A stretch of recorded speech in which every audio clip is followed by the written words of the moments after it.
শতরূপে সারদা বই থেকে পাঠ, বিষয় আনন্দরূপিণী। পরবর্তী অংশ। ব্রহ্মচারী অক্ষয় চৈতন্য কৃষ্ণময়ী দেবীর কাছে শুনেছিলেন শ্রীরামকৃষ্ণের ভ্রাতুষ্পুত্র রামলালের কনিষ্ঠা কন্যা রাধার বিবাহে বাসর ঘরে সারদা দেবী গিয়েছিলেন।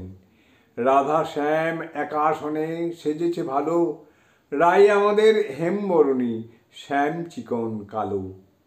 সারদা দেবীর তিনটি বিশেষ প্রিয় সঙ্গীতের কথা উল্লেখ করেছেন দুর্গাপুরী দেবী। আরেকটি গান গিরি গণেশ আমার শুভকারী। 2 বিপদ বারণ তুমি নারায়ণ, লোকে বলে তোমায় করুণা নিধান। 3 নম্বর বারে বারে যত দুঃখ দিতেছ তারা, সে কেবলই দয়া তব, জেনেছি মা দুঃখ হরা। জননীং শারদাং দেবীং রামকৃষ্ণং জগদ্গুরুং পাদপদ্মে তয়ো শ্রিত্বা প্রণমামি